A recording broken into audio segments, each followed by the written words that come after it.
Hello and welcome to ThePapare.com's preview of the Rugby World Cup 2015. It's a moment that we've been waiting a long time for, 4 years to be precise. Will the All Blacks cling on to their title? Will they be the first team to win back-to-back World Cups? We'll have to wait and see until the 31st of October. We previewed Group A for you, and this is ThePapare.com's preview of Group B of this World Cup Rugby. As you know, the teams are divided into 4 groups of 5 teams each, so 20 teams taking part in this Rugby World Cup edition 2015, and we have an outstanding group for you in Group B as well. Group A is labeled the Group of Death, but this is also a very important group for South Africa, Samoa, Japan, Scotland, and the US of A. We know that South Africa are probably going to win this group. They're going to win this group quite easily, I think.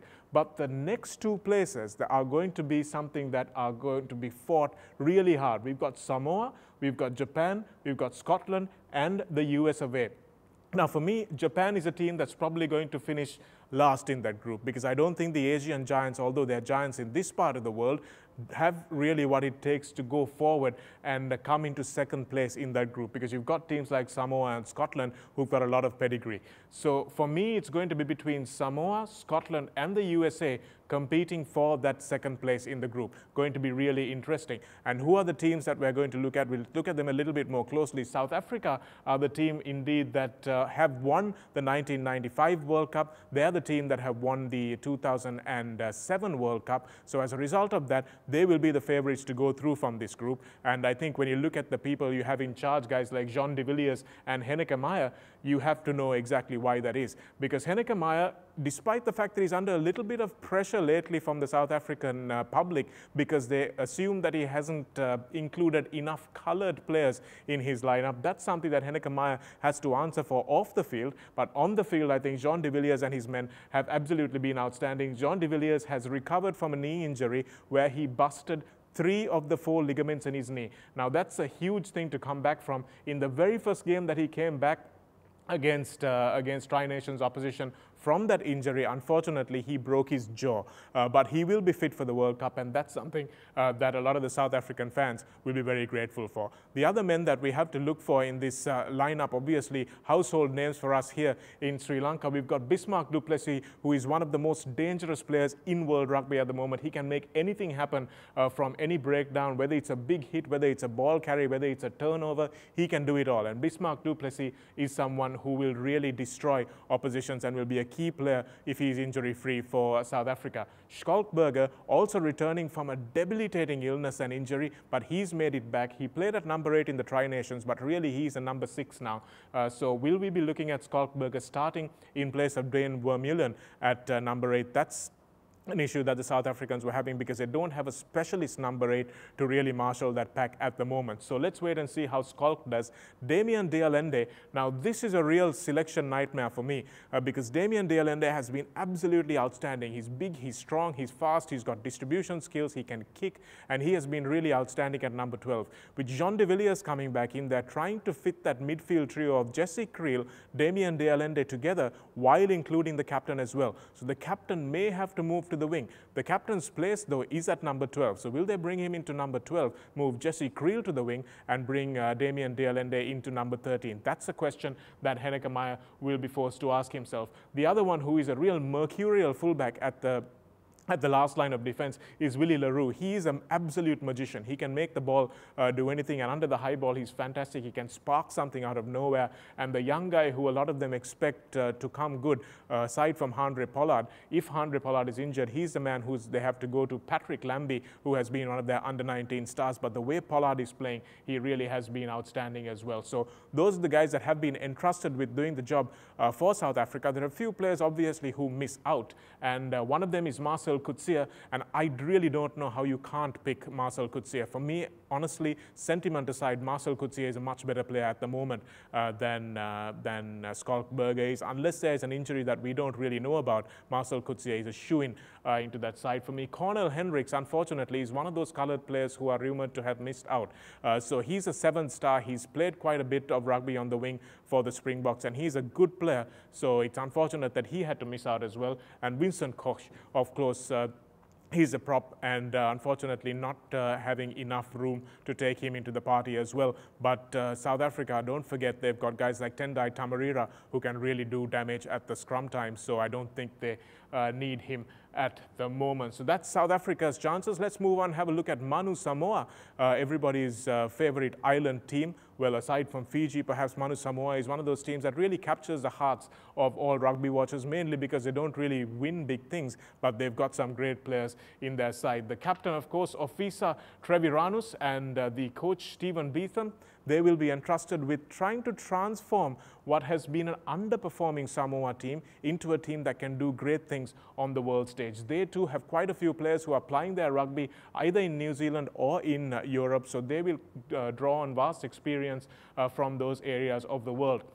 We've got our prop, Logovi'i Mulipola, who will make a big difference, the Leicester Tigers prop forward. He will make a difference in the front row because he's propping against guys who are playing Northern Hemisphere rugby. So he'll bring some of that experience back with him to the training camp. Tusi Pisi has been an outstanding player for Samoa, and he has been one who has really led from the front at fly half, whether he plays at fullback. Sometimes he goes into scrum half. He's such a versatile player, but he can do the job, and he's a guy that Samoa will really be looking to. Then, of course, you've got Johnny Leota, who is a center, and he will be the battering ram, the main battering ram for Samoa, and they will be using him to carry the ball a lot. So it will be really interesting if they can get the ball also to the big guys, ALESANA, Tuilangi. All of you guys who watch the Heineken Cup rugby, you know exactly who ALESANA Tuilangi is. The big winger. If he gets the ball, he's deadly. He can torch down the touchline and he can destroy everybody in front of him. We've got quite a few wingers who can do that. Guys like George North,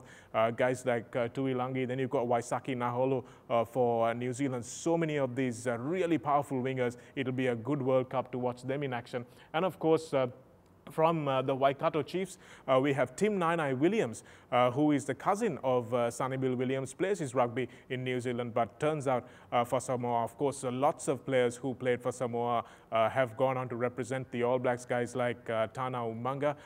Then you have guys like from back in the day, the Batchup brothers, and you have Michael Jones, of course, Frank Bunce. Some really famous All Blacks have started out their rugby in Samoa. So Tim NANAI Williams may be one of those guys in the future as well. But Samoa will be looking to reach second place. If they reach second place in that group, they've got quarterfinal action. They will play the winners of Group A. So that means they'll either face Australia, England, or Wales in my estimation. So they have a chance of actually trying an outside chance of making a semi. Let's wait and see what the Samoans end up doing. These are the guys that missed out: James Johnston, Pele Cowley, and David Lemmy. David Lemmy is a 7-star. Of course, he's somebody who really set the world of sevens alight when he is on that 7th circuit. But unfortunately, they won't be able to use him this time around because all 3 of these players are injured. And that's something that Samoa will really have to think about, because they have lost a little bit of experience, but they will be targeting second place in that group and allow South Africa just to go through. If you remember the World Cup from last time, the last edition, 2011, that was an absolute brutal battle between Samoa and South Africa. They'll come back here, and I think South Africa will step off the gas a little because they don't want any casualties, but Samoa will really go all out. So it should be a very entertaining matchup in that group. Then, of course, we have the Brave Blossoms from Japan, and Michael Leach, who is their captain and playing on the flank, will be coached by Eddie Jones. Now, Japan have a lot of money to spend. So as a result of that, they spent a lot of money on Eddie Jones, who's a great coach. He's coached Australia before. He's taken them very far in international rugby, and he will be hoping to do what John Kirwan started out as one of the superstar coaches for Japan. Now, I don't know if you guys remember, but in 2011, Japan and France locked horns, and until the 65th minute, it was 22-24. In that game, but in the end, France pulled away, and that was the end of that. But Japan, hopefully, if they can play 80 minutes of rugby instead of just 65 or 70 minutes of rugby, you'll see them running teams a lot closer. Expect Japan to have improved from last time, but that's largely due to a lot of the expatriate players that they do have. Henrik Tui, and of course Fumiaki Tanaka, whom we all know from playing down at the Otago Highlanders. He's a guy who has had seen a lot of Super 15 action, so he will know exactly what to bring back to the Japan camp in terms of preparation. And now in Group B, we come to Scotland, the Thistles. Can they do the job? Lots of Six Nations experience. They've brought a lot of pedigreed players to World Rugby, but they've fallen off the boil a little bit. They finished at the bottom of the Six Nations quite a few times in the recent past, but can they bring their rugby to the boil this time around in the World Cup, especially because it's being played at home?